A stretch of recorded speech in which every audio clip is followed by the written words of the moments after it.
Paano kung magkagusto ang isang anghel sa isang tao?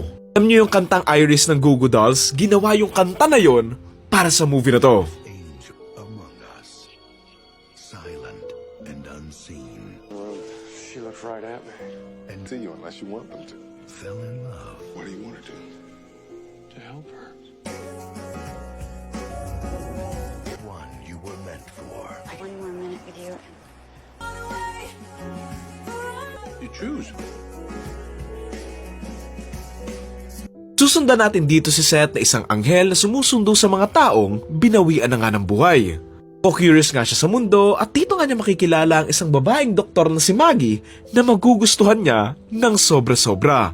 Magpapakita siya dito, kakausapin niya at mapapalapit nga sila sa isa't isa na hindi nga magiging madali dahil tao yung babae at siya naman ay isang anghel.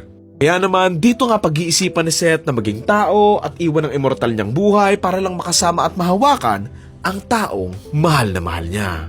Title ng movie, City of Angels. Oh my God! Napakaganda ng movie na to, grabe! Tagal ko nang pinapakinggan yung Iris ng Goo Goo Dolls and yung napanood ko na nga tong City of Angels, mas nagme-make sense na nga yung lyrics nun. If I give up forever to touch you, cause I know that you'll feel me somehow. You're the closest to heaven that I'll ever be, and I don't wanna go home right now. Kinanta ko na para sa inyo, para marinig nyo.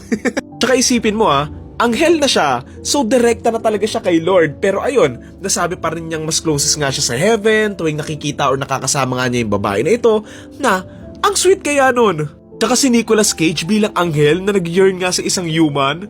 What a concept! Ang ganda pa ng acting ni Nicolas Cage dito, naramdam mo nga yung yearning sa mga mata niya, na hindi nga niya maintindihan yung nararamdaman niya, pero at the same time, gustong gusto niyang makasama nga itong si Maggie. Ganda rin ang pagkakasulat dito na I don't know, nakaka-inlove lang talaga siyang panoorin and pakinggan tuwing sinasabi nila. Yes, may mga parts doon sa may movie na mapapaisip ka na parang, ang bilis namang natanggap ni Maggie na anghel si Seth, or what a coincidence naman, nakahanap si Seth ng kapwa niya anghel, ganun. Besides that, this is a very beautiful and heartbreaking film na literal siyang fallen angel nga dito. Imagine, i-give up mo yung immortality mo para makasama nga yung taong mahal mo, tapos kinuha din sa'yo, di ba? Ang sakit nun. Isa sa mga scenes dito na nagustuhan ko, yung nag-uusap si Seth tsaka yung kaibigan nga niyang anghel, tapos tinanong siya kung nagsisisi ba siya na naging tao na siya, tapos wala na nga din yung taong mahal niya. Tapos ang sinabi nga lang ni Seth, mas pipiliin nga niyang mahawakan, mahalikan, or makasama nga ng isang saglit si Maggie kaysa mabuhay nga siya for eternity nang hindi nararanasan yon. Di ba nakakaiyak yon?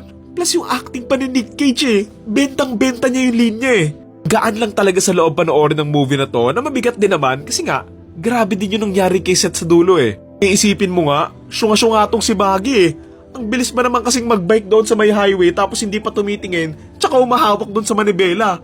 Ayan tuloy. Medyo nakakatawa lang din na hindi naman sobrang grabe yung tama nga niya doon sa mukha pagkatapos nga ng aksidente. Tapos, nategi siya. Pero ayun, okay lang naman yun. Baka may internal siyang pinoproblema. Ayun, I love everything about this movie. I know may mga pwede pa nga ma-adjust or ma-tweak nga doon sa kwento. Pero siguro, product of its own time din talaga to. Kasi nga, ganito rin talaga yung mga storytelling nila dati na pala, I like the detail here yung issue nga kay Maggie noong una na sobrang disappointed nga siya sa sarili niya, na meron nga siyang hindi naligtas. Pero doon sa movie, pinapakita nga kung time mo na talaga. Kaya nga that explains din nung nategi nga siya doon sa dulo, kahit sabihin natin as an audience na syunga-syunga siya kasi nga di siya tumitingin sa dinadaanan niya habang nagbabike siya. Wala, ganun talaga Kasi kung time niya na talaga, bababawian na talaga siya ng buhay nung oras na yon. So yun, I like that detail doon sa may story. Ayun, ang title ng movie ay City of Angels and ang total rating ko for this film ay 9 out of 10.